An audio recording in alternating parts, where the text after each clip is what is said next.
Welcome everybody to Player vs. Data, a show where I pick something that's been kind of hot topic in tech or video game related news, and I kind of just riff on it. So today we're going to be talking about video game marketing and advertising, which I know doesn't sound very glamorous and not very cool, but there is some neat stuff going on in the video game marketing and advertising area right now that's a little new and different, and some stuff that's really not new and different that I think we're all pretty sick of, and we're going to talk about both. So let's go ahead and jump right into it. Video game marketing and advertising.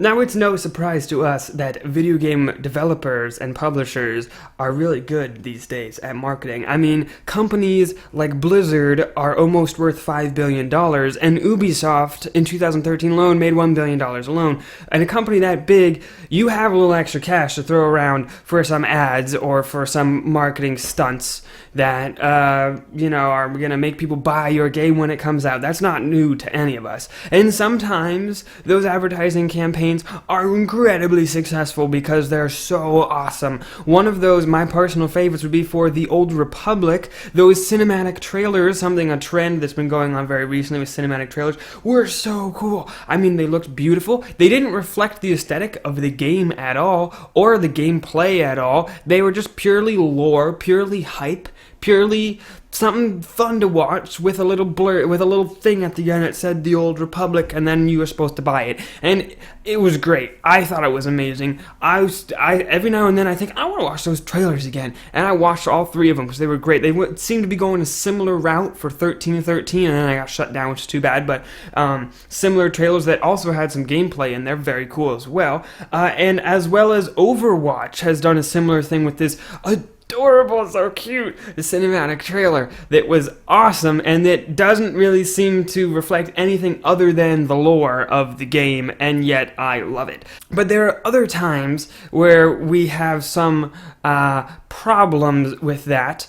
One of them that has come up very recently, which honestly the game's not out yet, so we can't really say for sure, but the Star Wars Battlefront 3 trailers were in-engine footage, but we all know that really means that this is the best capable render that our engine can do, and when we actually put all the mechanics of a game behind it, chances are it's not going to end up being able to look that good. Also, that's not gameplay, so your players won't actually do those animations or be able to do any of those things exactly as portrayed in the trailer. It's really just a tech demo. That's all. And people then, obviously, when the developers took to Reddit, which I think a lot of us probably who are interested in the game read, and I'm very interested in the game because my favorite game of all time is Star Wars Battlefront 2. I still play that game, and I was so pumped that they're coming out with a third one, and then I'm so sad that it is what it is, or it's looking like it's going to be. Who knows? It's not out yet. They might change everything, maybe for the better, or maybe that pretty good-looking trailer in-engine footage will maybe it's not unheard of if all of a sudden everything somehow looked way shittier than that, and that just happens. That's industry when they do that. But for the most part, when the developers took to Reddit, they explained some things about the game. Mostly, I think they came into it knowing people had Star Wars Battlefront 2 in their brains, and then they basically needed to make the public aware and get feedback on some things that aren't going to be like Star Wars Battlefront 2 that everyone was probably just taken as a given. Because this is turning out to be, in my opinion, less of a successor to Star Wars Battlefront 2 and more of a game with a similar title. But that's just my opinion because I have been waiting half my life for this game. But what we saw was AT-ATs on rails, no space battles, no single-player campaign. We saw some other things that were a little disturbing regarding the variety of maps and heroes.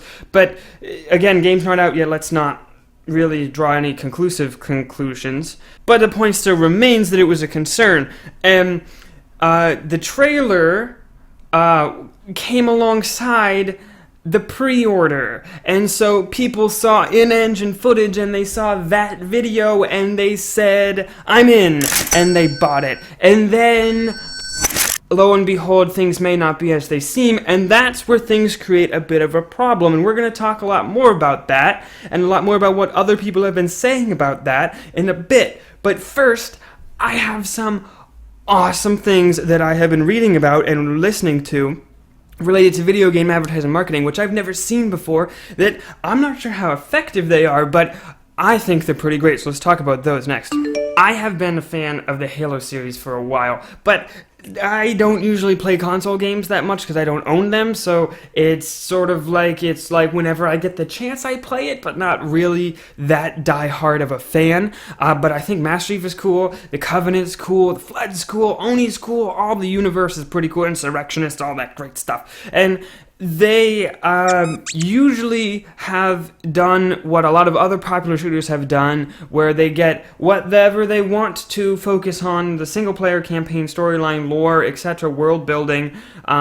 They get that out of the way maybe first, or maybe they just plop on a little development time at the end. But then they really focus on this, like, we want to pull players from Call of Duty and Battlefield. And they focus on that multiplayer matchmaking, that side of things. But that's not the side that I find interesting. Now, for Halo 4, which I have to make sure I get my numbers right on this one, Halo 4, which is the most recent Halo game in the main series, they, in my personal opinion, had a very weak storyline where they introduced a lot of stuff but didn't support it with a lot. And maybe that's because I didn't follow the development enough, or maybe that's because things were explained in comic books or other things which I didn't see. But all it was like they had a lot of cool additions to the world that I personally didn't quite feel like were developed enough. And then we have Halo 5 coming out. We have a very interesting YouTube ad campaign or video ad campaign to start it off with that kicks off #HuntTheTruth, which I have been loving. So let's talk about those videos. There's two videos, like kind of two timelines almost, like two potential outcomes. Same world, is a post-apocalyptic space, with Spartan Locke, a new character, I believe maybe something from comic books or something else that I don't keep up with, but new character with who's also a Spartan, and Master Chief is wounded underneath this statue of him. Oh my gosh. And Spartan Locke basically gives a typical either villain or hero. It really was kind of ambiguous as to whether or not he was a good guy or bad guy from his monologue, little speech. And then he basically executes the Master Chief. Right? And then the other video was Spartan Locke under the statue, like, dying, and then Master Chief comes and gives his very concise, brief couple words on, like, you are bad, I am good, or good will always win, pew pew, and then executes him. And it's sort of like, maybe will there be choices in this new Halo? Maybe will they be, like, what is it? Why did Spartan Locke seem like he was talking just like a normal hero would talk like saying about how, like, you caused destruction and I stopped you, blah, blah, blah. And then Master Chief's supposed to be the hero of Halo. It's very strange, very mysterious. I was very pulled in, and so the ad worked. I clicked on it, and I was brought to a Tumblr blog, I believe, called Hunt the Truth. It's done through SoundCloud, about 12 to 20 minute long clips once a week. Episodes, and they're kind of like a podcast, but it's fictional, but it's done like like NPR, if you're American, like a radio show where they interview people. The main guy, whose name is Ben, the character's name is Ben, is a reporter doing a story on the Master Chief. And I'm not going to spoil it for you because you should really go watch it or listen to it. I think they're about 7 or 8 episodes in when I'm recording this. It's really well done. I mean, obviously it's just a voice actor, but he sounds like a reporter. And then all the people he interviews sound like real citizens of this galaxy, of the Halo world. And they're talking about the Master Chief in a lore style of way that you would really only get if you took the time to read a comic book. But it's nice. It's just like 12-20 minutes. It's fascinating. It sort of prepares you for it gives you more information on the Halo world that I assume they will be tackling in Halo 5 when it comes out. I go every Sunday when they come out. I'm there listening to it on that Sunday because I want to know what they're going to talk about next. There's no video, there's no gameplay, there's no tech demos, no in-engine render. It's just new and different and really cool. Moving on from that, then we also have a recent event put on for YouTubers for The Witcher 3. Now, The Witcher 3 has come out and is definitively a great game. And I'm saying that like it's objectively good because, even though I haven't played it, because of the number of people that have just said so. Like, every article, when I was doing some research on what I wanted to talk about this week, every video game website was talking about, had like 3-4 articles about The Witcher 3, and about how it is they got such a big map, what's so great about it, why is it the best game, and like, I haven't played it, and I'm sure it is great, but the advertising for it, there was a lot of standard advertising for it, but one thing they did is, and this is not uncommon, they invited YouTubers to this event to come play the game early and record so that they could send out videos like the day before the game was coming out so that people could watch the videos and decide for themselves that it's good and buy the game. That's not uncommon for people to get, for YouTubers to get copies of the game beforehand. What was different, as far as I know, is that they had this whole like Renaissance fair set up. I was like, what is that? That must have been so weird. And I heard about people who went to it. I didn't go, obviously. I'm not a big YouTuber, but a lot of the people who I follow as a viewer went to it, and we're talking about how they had people like in costume and everyone's in character, and how there was like different games that you could play that were also like mini games in card games in the game. So they actually made the physical versions of the like card games you would find in the world of The Witcher 3, and then you could play them and win these coins that were like collector's things or something, and it was like, there's video of it that you should look at. It's interesting, but the whole thing sounded ridiculous to me. It sounded not cool, but everyone who's reported on this event who attended said it was a lot of fun.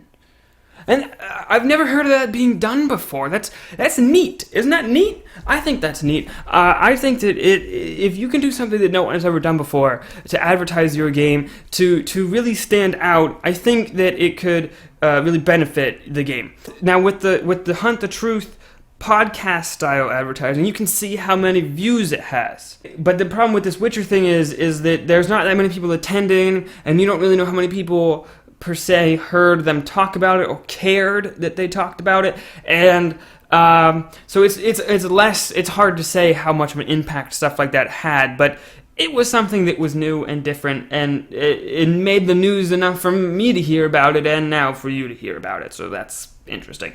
But there are some flaws with this that we sort of got into a second ago that we're going to keep talking about now.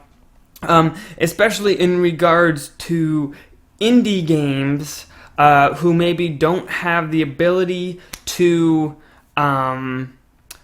promote in the same way. They couldn't put on one of these events, and their marketing and advertising woes are a little different. And they ultimately, in my opinion, create a problem for the consumers, which is us. Let's talk about that. Alright, so we have talked about how when companies hype their game with trailers and then offer a pre-order, that creates a problem. But let's talk about why that is. Well, it's pretty obvious that if you can get your money up front for a game that maybe isn't finished yet, or maybe where you haven't really revealed all the aspects of your game, you've just shown the highlights, and people are assuming that more is to come, or that there is more in development or in the game that is as good as that other stuff you showed, or at least half as good, then you can get your money up front and you don't really have to worry about the rest because you've made your money. But that is obviously only a problem if you're able to spend a lot of money on marketing to begin with. If you don't have that kind of capital to just flood the market with ads, or flood YouTube with ads or something like that, or if you can't put on a stunt like The Witcher did, or hire a bunch of voice actors like Halo did, then you don't have that problem, right? Or us as consumers know that coming from indie developers, we don't have that kind of problem. Well, wrong. Indie developers, they have a different form of advertising that creates a problem, in my opinion.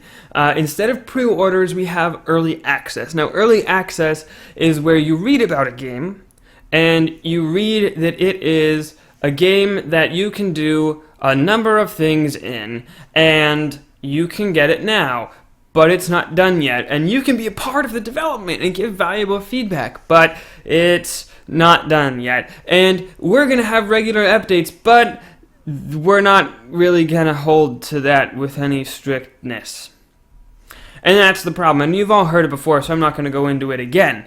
But the issue there becomes they get their money. The game is not only have they not shared everything about the game, but it's just not done yet. As a matter of fact, maybe they shared more about the game than is actually in there. And then I can't tell you the number of times I've watched a trailer for a game that includes a number of things that are in the development builds, which I don't have access to because they've only shared the stable non-development builds. And so I watched the trailer on Steam, and it's something that only the developers can do because it's only on their copy, and that the version that I download on Steam does not include those features. Similarly, when I read the blurb about the game, I read about how you can do, terraforming and crafting and building houses and all this other stuff, and then it turns out that currently it's just an open world and you can cut trees, right? Like, that's just an example, that's not a real game, but that is a problem that exists. And the other problem that is self-explanatory is when they make enough money, or when they feel like they're not getting any new players, and they just stop development. We've all known of games that's happened to, I assume. Some of them have actually created some pretty successful spin-offs with non-indie developers.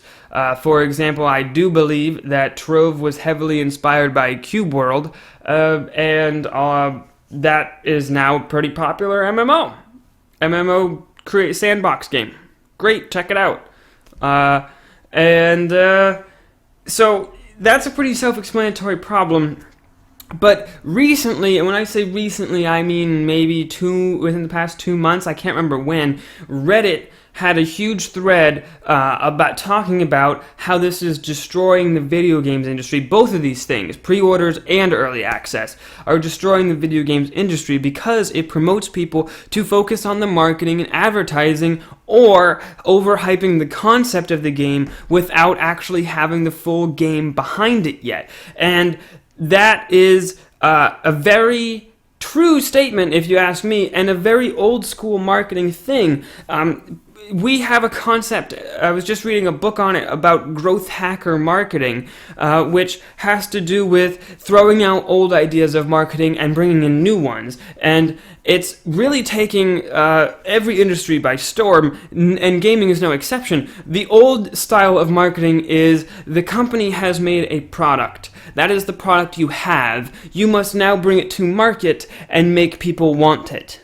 That is the old style, and it doesn't make sense because what happens if that product isn't what people want to buy? The product's not selling itself anymore, and that creates an issue. Maybe you get lucky and people actually want what you have, and that's great. But chances are you probably want to go through some design iterations. So, for example, we have just kind of trashed, the internet, I should say, has just kind of trashed what Star Wars Battlefront 3 has been presented as, and it would make sense for them to go back and change some things so that their game can be as successful as possible. But the games industry has sort of taken a dip into the old style of marketing where we have a game or we have a yearly chunk, an annual game series, and only 1 year to produce something, and we're only going to push a certain number of core features that we think people will like, and then marketing needs to sell it.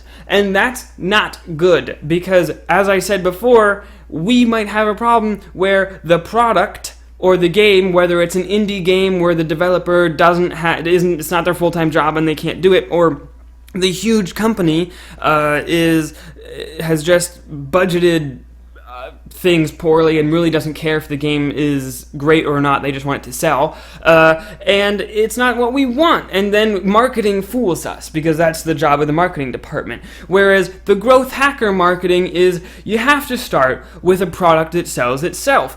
People who are interested in the Halo universe will love the podcasts, or sci-fi universes in general will love the podcast style Hunt the Truth. People who love the fantasy worlds will like the Renaissance fair style advertising. They fit it correctly, in my opinion, and I hope it works out for them, and it looks like it does. And that's the real problem, in my opinion, and the same problem that Reddit was hitting on, is that we really shouldn't have marketers say, buy our game before you know every last detail, because guess what? The every last detail's kind of bad. Just buy it, because here's the top 5 good reasons. And by the way, there's more. We're just not telling you. And more sucks.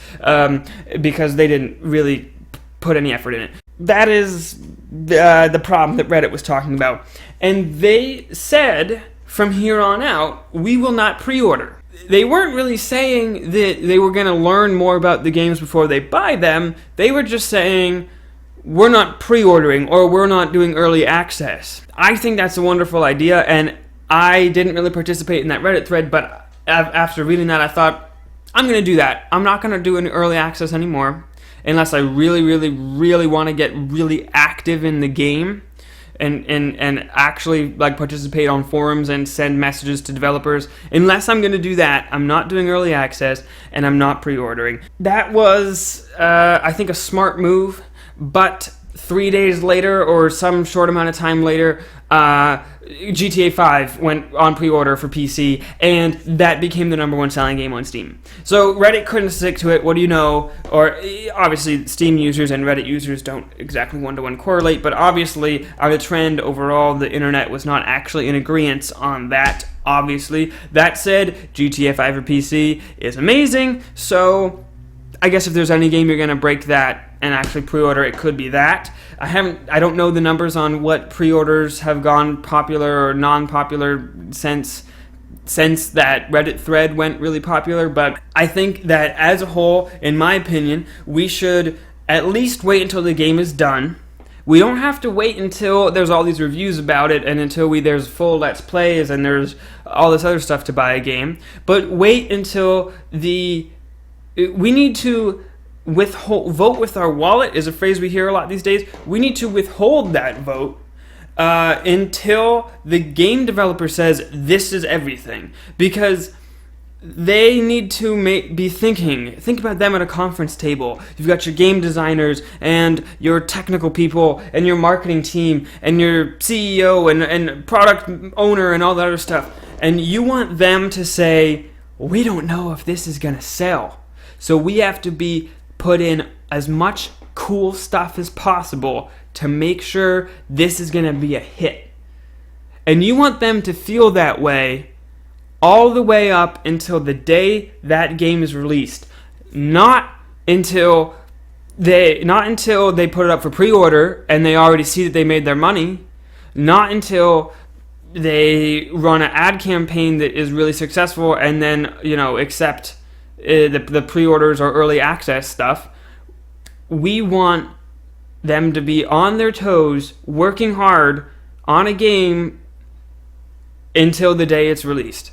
And then, if you like the ad so much that you're going to blindly buy it, because guess what? You can be pretty confident they put in the entire development span's amount of work into it, not half of it because their marketing took over.